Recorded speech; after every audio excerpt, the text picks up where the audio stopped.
Hello friend, this is Preeti and welcome to RP classes. आज हम करेंगे क्लास 10 का एक्सरसाइज 5.2 का क्वेश्चन नंबर 8 स्टार्ट में कहता है an AP consist of 50 term of which third term is 12 and the last term is 106। Find the 29th term. हमारे पास एक एपी दी हुई है, एक एपी है जो कंटेन करती है कितनी 50 टर्म्स को, ठीक है, जिसमें टोटल टर्म्स कितनी है 50 है।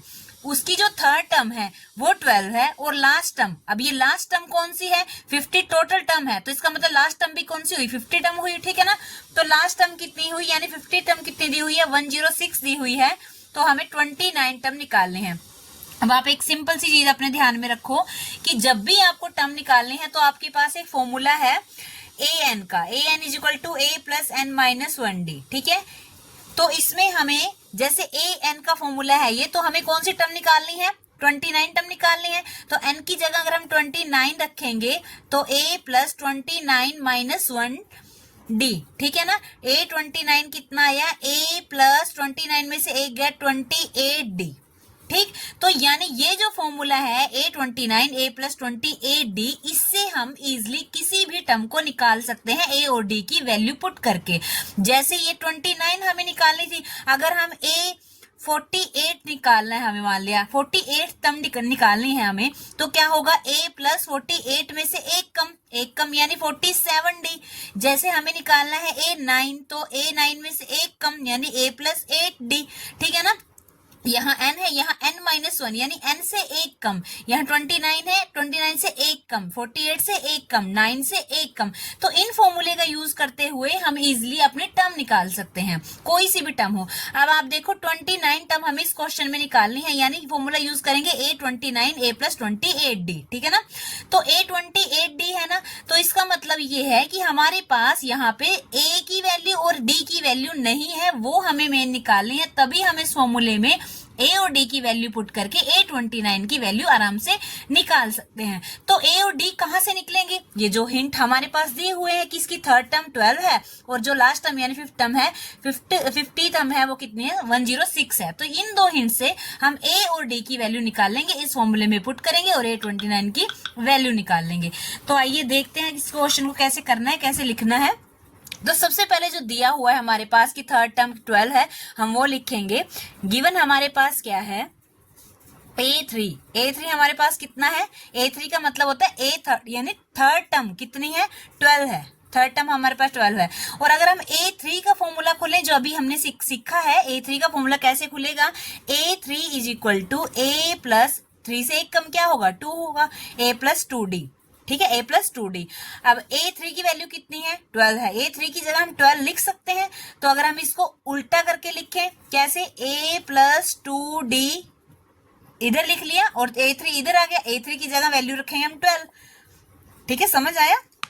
A3 की वैल्यू कितनी दी हुई है 12 दी हुई है। A3 का फॉर्मूला क्या है A प्लस 2d, जो अभी हमने सीखा। अब हम इसको उल्टा करके लिख सकते हैं A plus 2d is equal to 12, A3 की जगह हमने 12 रख दिया, ठीक है ना। इसको इक्वेशन मान लिया हमने, इक्वेशन नंबर 1। ऐसे एक और चीज दी हुई है A50, लास्ट टर्म कितनी है 50 है ना, तो A50 हमारे पास कितनी दी हुई है, A50 हमारे पास दी हुई है 106। अब A50 का भी फॉर्मूला खोलो, A50 का फॉर्मूला क्या होगा, A50 is equal to A plus 50 से एक कम क्या होगा 49d, A प्लस 49d। अब A50 की जगह वैल्यू रखें और इसको उल्टा करके लिखेंगे तो कैसे रहेगा, A plus 49d is equal to 106। A50 की वैल्यू पुट कर दी, ठीक है, इसको इक्वेशन नंबर 2 मान लिया, ठीक है ना। अब हमें क्या निकालना है, हमें A और D की वैल्यू निकालनी है। इक्वेशन नंबर 1 और इक्वेशन नंबर 2 से हमें A और D की वैल्यू निकालनी है।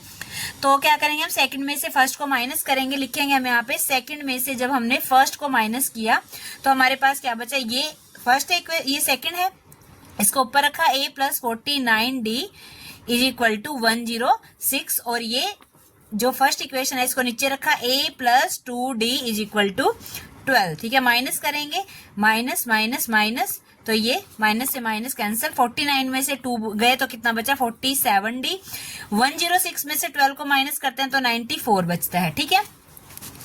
अब ये d के साथ मल्टीप्लाई में है तो इधर जाके क्या हो जाएगा डिवाइड में हो जाएगा, तो 94 डिवाइड बाय ये 47 इधर आ गया, 47 1 जा 1, 47 2 जा 94। तो डी की वैल्यू सिंपली हमारे पास क्या आ गई, 2 आ गई।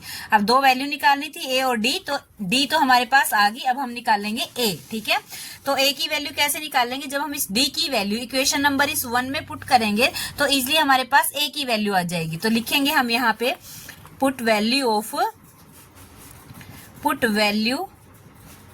Of d is equal to 2 in equation 1। अब इक्वेशन 1 कौन सी है, a plus 2d is equal to 12। ठीक है, अब इसमें d की वैल्यू रखो, a प्लस 2 इंटू डी की जगह क्या रख दिया मैंने, 2 रख दिया, ये d की वैल्यू 2 आई थी, इज इक्वल टू 12।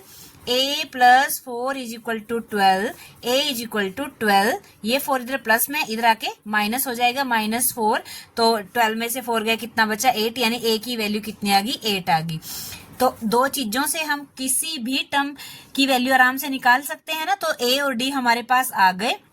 तो हम अब क्या करेंगे, अपनी जो हमें निकालनी है 29th टर्म निकालनी है ना इस क्वेश्चन में, तो हम यहाँ पे वही रखेंगे कि a29 is equal to a plus 28d। अब हमें इस क्वेश्चन में 29th टर्म निकालनी थी।